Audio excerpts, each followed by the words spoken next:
Akashvani Covid vaccine సందేహాలు సమాధానాలు వినండి. నమస్కారం. కరోనా మహమ్మారికి సంబంధించి గత ఏడాది కాలంలో ఎన్నో అంశాలపైన చర్చించుకున్నాం. వైరస్ పొడసూపిన దాదాపు ఏడాది తర్వాత చివరికి వ్యాక్సిన్ అనేది ఒక తరుణోపాయం ముందుకొచ్చింది. అమెరికా మొదలైన దేశాల్లో ఇప్పటికే టీకాల పంపిణీ కూడా ప్రారంభమైంది. మన దేశం కూడా ఇప్పుడు టీకాకరణ చేసే ఆ ముంగిట నిలిచి ఉంది. ఇందుకు రన్అప్ కింద డ్రై రన్ నిర్వహించారు 2 సార్లు. తర్వాత టీకాకరణ కార్యక్రమాన్ని చేపట్టేందుకు ప్రభుత్వం సన్నద్దమవుతుంది.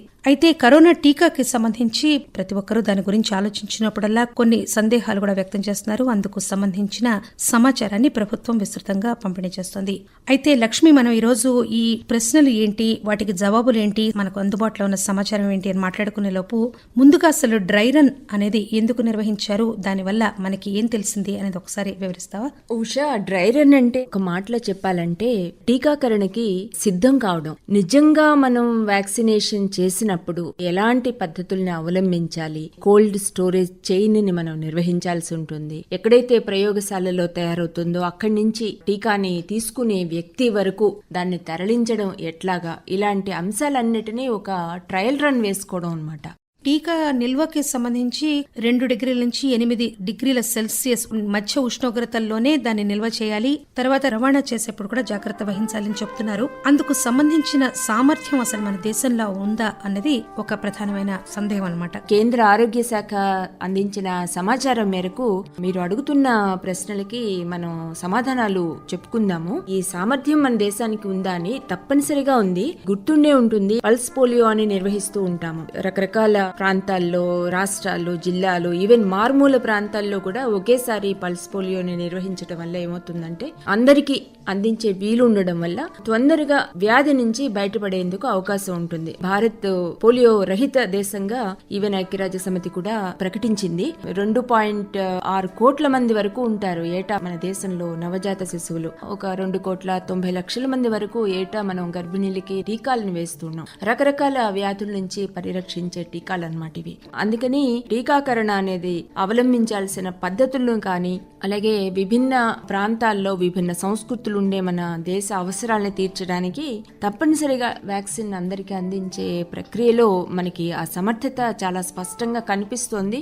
ఈ 2 సార్లుగా జరిగిన ఈ డ్రై రన్ లో కూడా ఎక్కడా ఎలాంటి ఇబ్బందులు కానీ పెద్దగా లేవు. కొన్ని చోట్ల అక్కడక్కడ సాంకేతికమైన సమస్యలు తలెత్తిని అధికారులు కానివ్వండి, ఆరోగ్య కార్యకర్తలు కానీ ఎప్పటికప్పుడు పరిష్కరించుకుంటూ వస్తున్నారు.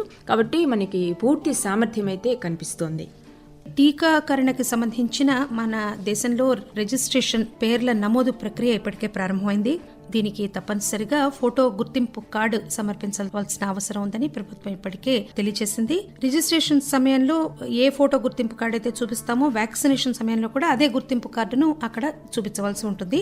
అయితే ఈ టీకా కోసం అని చెప్పి నమోదు చేసుకున్నప్పుడు ఫోటో గుర్తింపు కార్డు లేకపోతే కూడా వేస్తారా టీకా అని కొంతమంది ప్రశ్న అడుగుతున్నారు. కానీ అది సాధ్యం కాదు. ఎందుకంటే ఎవరికి టీకా వేస్తున్నాము అని ధృవీకరించుకోవడానికి స్పష్టంగా సమాచారం, వారి వద్ద వివరాలు ఉండాలి. కాబట్టి ఫోటో గుర్తింపు కార్డు తప్పనిసరి. అయితే ఇప్పుడు అర్హులైన లబ్ధిదారులు రిజిస్ట్రేషన్ కోసం ఏ పత్రాలు సమర్పించాలనేది మరో ప్రశ్న. లక్ష్మి, ఏవేవి వాళ్ళు గుర్తింపు కార్డు కింద వాళ్ళు సమర్పించవచ్చు? ఉషా, మీరు అన్నట్టు ఎవరికైతే టీకా ఇస్తున్నామో ఆ టీకా తీసుకునే వ్యక్తి అదే వ్యక్తి అన్న విషయం ధృవపరచుకోవడానికి ఇక్కడ ఫోటో గుర్తింపు అనేది అవసరం. ఈ హెల్త్ ఇన్సూరెన్స్ స్మార్ట్ కార్డులు ఉంటాయి. అలాగే మహాత్మా గాంధీ జాతీయ గ్రామీణ ఉపాధి హామీ చట్టం కింద గుర్తింపు కార్డు, డ్రైవింగ్ లైసెన్స్, ఎంపీలు, ఎమ్మెల్యేలు, ఎమ్మెల్సీలకు జారీ చేసే ఈ అధికారిక గుర్తింపు కార్డు ఉంటుంది. యూనివర్సల్ గా మనకి యాక్సెప్టెన్స్ ఉండే పాన్ కార్డు కానీ, బ్యాంకు, పోస్ట్ ఆఫీస్ జారీ చేసే పాస్బుక్లు ఉంటాయి, అవి కానీ, అలాగే పాస్పోర్ట్ ఉంటుంది. పింఛను గుర్తింపు కార్డును కూడా ఇందుకోసం ఉపయోగించవచ్చు.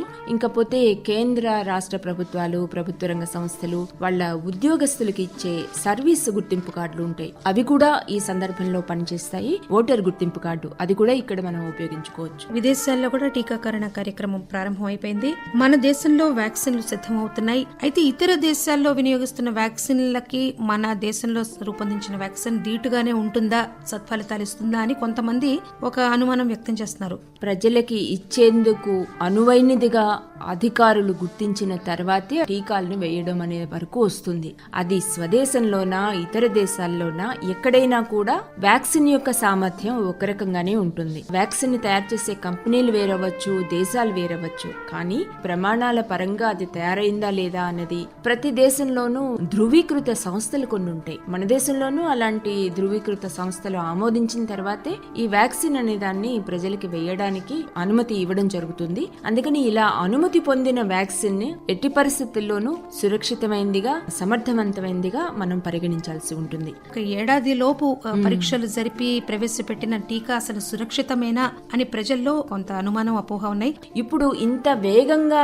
వ్యాక్సిన్ రూపొందించడానికి మరొక కారణం కూడా ఏంటి అంటే, మనకి అందుబాటులోకి వచ్చిన పరిజ్ఞానాలు చాలా ఆధునికమైన పరిజ్ఞానాలు. జన్యు చిత్రం దాకా వెళ్లి మనం దాని గురించి అవగాహన పెంచుకోవడానికి ఇప్పుడున్న టెక్నిక్స్ చాలా అందుబాటులో ఉండడం వల్ల కూడా ఈ వ్యాక్సిన్ రూపకల్పన ప్రక్రియలన్నీ కూడా వేగవంతమైనవి. అది ఒకటి. రెండోది, కోవిడ్ మహమ్మారి అనేది మొత్తం ప్రపంచంలోని అన్ని దేశాలని పట్టి పీడిస్తున్న నేపథ్యంలో దీని టీకాకి అవసరమైన ప్రయోగాలు, అధ్యయనం జరగడం ఒక ఎత్తైతే, వాటిని ప్రజలకి సాధ్యమైనంత తొందరగా చేర్చడం కూడా మరొక ముఖ్యమైన అంశం. దానికి సంబంధించి జరగవలసిన పరీక్షల్ని, ధృవీకరణల్ని చేసిన తర్వాతే ప్రభుత్వాలు వీటికి అనుమతులు ఇవ్వడం జరుగుతోంది. అందుకని ఈ విషయంలో నిస్సందేహంగా మనం ప్రభుత్వం చెప్పే విషయాన్ని ఆచరించవచ్చు. ఈ టీకా వేయించుకోవడం తప్పనిసరి ఒక చట్టం కింద ఏదైనా తీసుకొచ్చి ప్రభుత్వం తప్పనిసరిగా వేయించుకోవాలని ఏమైనా రూల్ పెట్టిందా అని చాలా మందికి ఒక సందేహం ఉంది. ఆ విషయంలో అసలు వాస్తవం ఏంటి?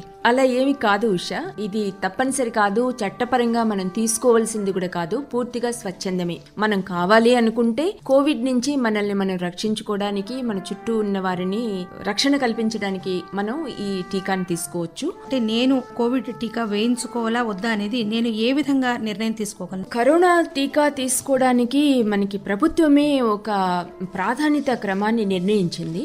దాంట్లో మొట్టమొదట మనం టీకాలు అందించవలసిన వాళ్ళు ఎవరు అంటే ఆరోగ్య కార్యకర్తలు. అలాగే కోవిడ్ పై చేస్తున్న యుద్ధంలో ముందు వరుసలో ఉండి పోరాడుతున్న వాళ్ళు వైద్యులు, పోలీసులు, ఆరోగ్య కార్యకర్తలు, స్వచ్ఛ కార్యకర్తలు, వీళ్ళకి ముందుగా ఈ టీకాను అందించాలని ప్రభుత్వం నిర్ణయించింది. ఆ తర్వాత వయసు పైబడ్డవారు వేసే ప్రాధాన్యతని ప్రభుత్వం పెట్టుకుంది.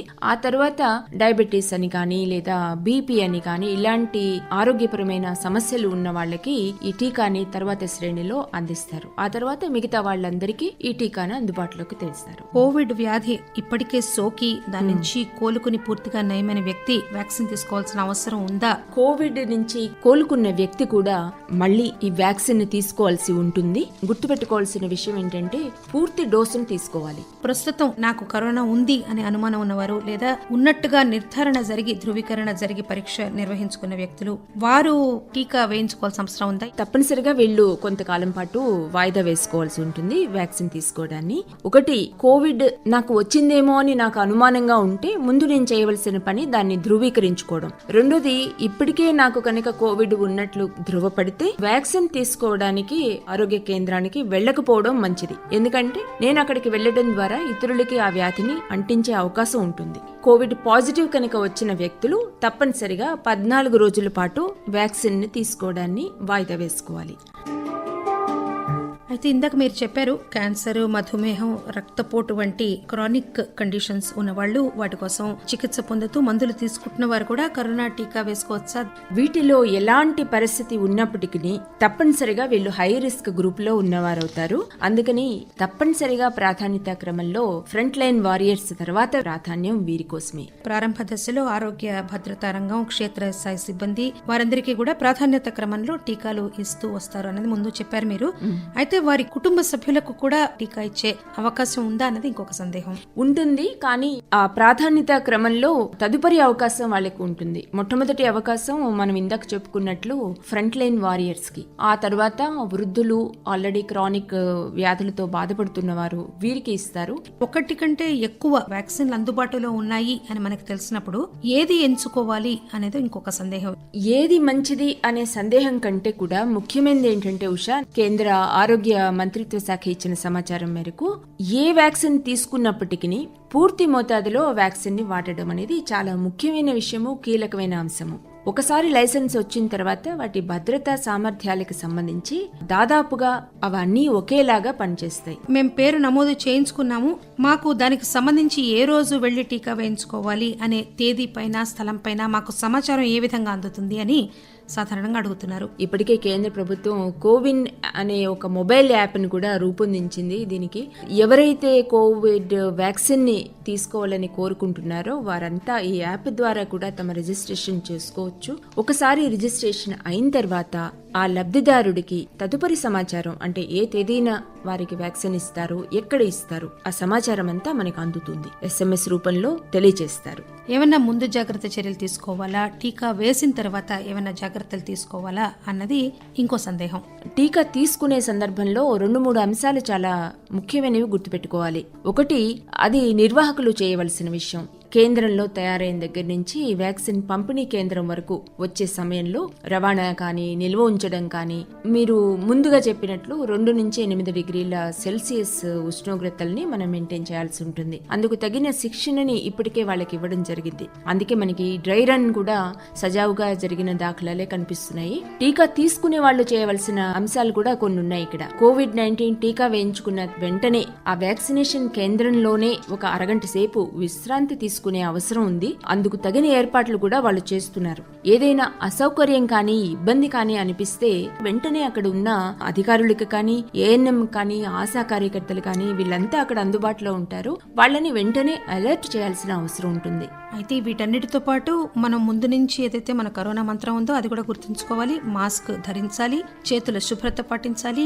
అక్కడ టీకా కేంద్రం వద్ద కూడా భౌతిక దూరం అంటే 6 అడుగులు లేదా 2 గజాలు తప్పనిసరి అన్న విషయం చివరికి టీకా కేంద్రం దగ్గర కూడా మర్చిపోకూడదు. ఖచ్చితంగా ఉషా, ఇంకా కొన్ని రోజుల పాటు ఈ విషయాన్ని మనం ఖచ్చితంగా గుర్తుపెట్టుకోవడము, అలాగే దాన్ని ఆచరించడం కూడా చాలా అవసరం. ఎన్ని డోసుల టీకా తీసుకోవాల్సి ఉంటుంది, ఎంత కాల వ్యవధిలో తీసుకోవాలి అన్నది కూడా అడుగుతున్నారు. కోవిడ్ వ్యాక్సిన్ కి సంబంధించి 2 డోసుల టీకాలు పడాలి. 2 డోసులకి మధ్యలో ఖచ్చితంగా 28 రోజుల తేడా ఉండాలి. ఎంతకాలం పడుతుంది ఈ యాంటీబాడీస్ తయారు కావడానికి? మొదటి డోస్ తీసుకున్న తర్వాత లేకపోతే 2వ డోస్ తీసుకున్నాక?